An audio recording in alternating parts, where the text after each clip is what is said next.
Syukron kasiran Ustaz, afwan. Kalau ada orang menyebut syukran, terima kasih, jawabannya afwan. Menurut Ustaz, jamaah tabligh itu baik apa tak baik?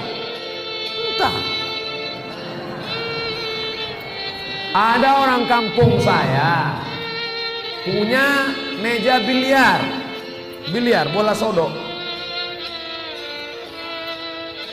musik keras. Pergi saya ke Mesir kuliah, pulang saya kuliah, saya sholat di masjid, saya jadi makmum. Imamnya enak sekali baca ayat Bismillahirrahmanirrahim, Alhamdulillahi Rabbil Alamin. Siapa ini imam?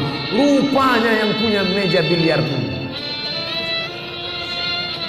Selesai sholat saya tanya, abang yang punya meja biliar bertato rambut panjang dulu kan? Iya. Kok bisa abang sekarang? Ada jamaah tabligh datang ke meja biliar. Selama ini Ustadz cuma di masjid saja. Ustadz tidak pernah mengajar kami sholat. Jamaah tabligh datang, kami marah-marah. Jamaah tabligh, pergi keluar, nanti ku pukul kepala. Besok dia datang lagi. Sampai akhirnya kami muak, akhirnya kami ikut dia ke masjid. Ustadz Somad berceramah di masjid. Ustadz Somad tidak pernah ceramah di meja biliar. Siapa yang membuat preman-preman tengik tobat? Siapa yang membuat orang-orang di parkir tobat? Nih jamaah tabligh. Kira-kira jamaah tabligh ini baik apa tak baik? Yang bilang bukan saya. Saya cuma nanya aja.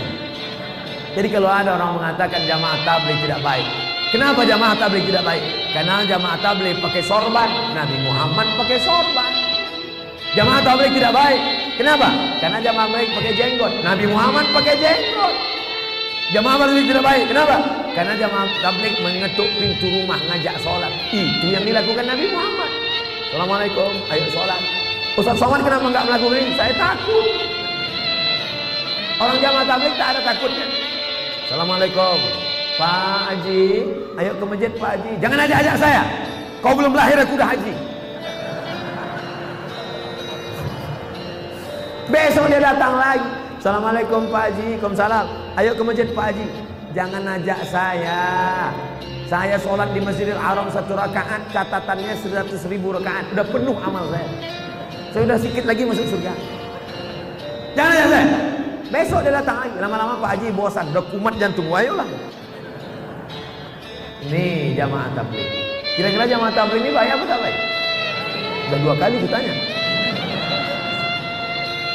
Saya punya keluarga. Ini panjang ini. Ini tak pertanyaan, tak curhat. Saya punya keluarga. Oke, saya paham. Mempunyai sebidang tanah. Oke. 20 kali 15 meter. Ya. Namun tanah kami dikuasai tanpa hak oleh tetangga kami. Oke, jelas. Dengan ukuran lebar 7 meter. Pertanyaan saya, apakah orang yang mengambil hak tanah kami berdosa hingga akhirat?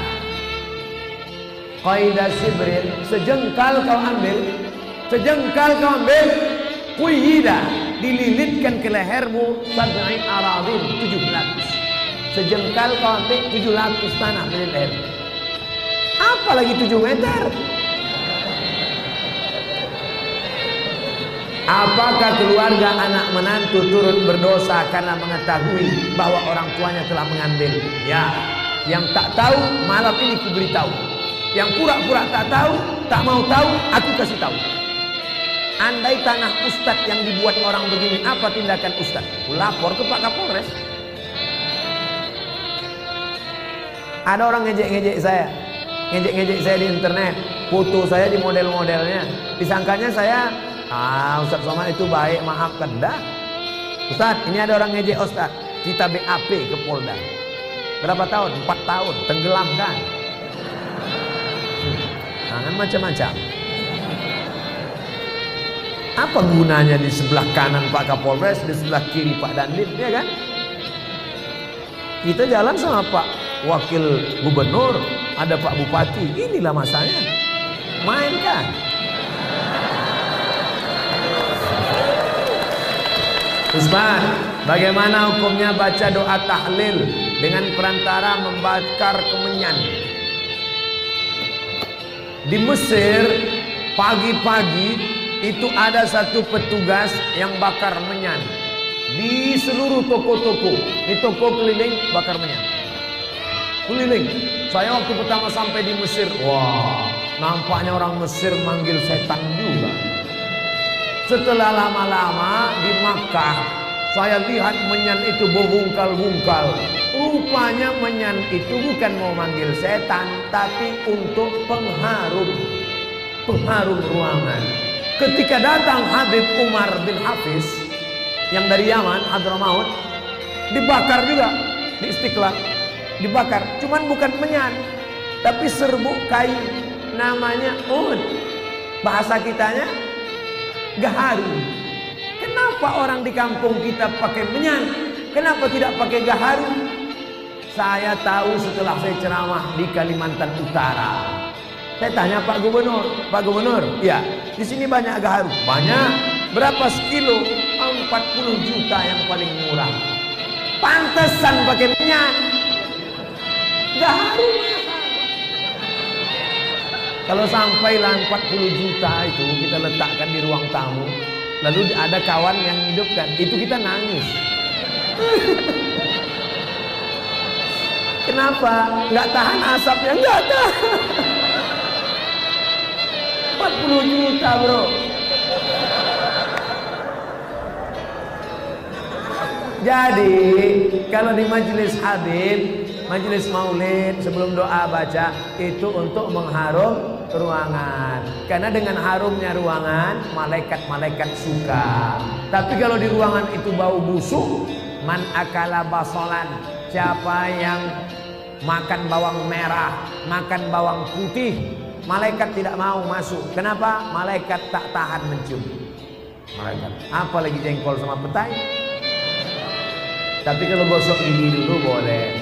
Jadi kalau ada orang membakar menyan, membakar gaharu, tujuannya untuk mengharumkan ruangan, tidak apa-apa. Tapi kalau dianggapnya asap inilah yang membawa ke alam apa lah. Nah, ini tak betul, berarti keyakinannya tidak benar. Jadi kalau ada yang tidak orang bakar, tanya dulu. Ini bakar untuk apa? Untuk mengharum ruangan. Dengan harumnya ini, kan harum gak perlu lagi. Masjid kita ada pakai pengharum ruangan. Sekarang ada orang pakai harum. Itu pakai bahan kimia. Ada bahan kimia kita hirup masuk ke dalam, itulah yang menjadi cancer. Tulisannya CANCER, cancer. Orang kita payah bilang cancer. Kenapa? Kanker.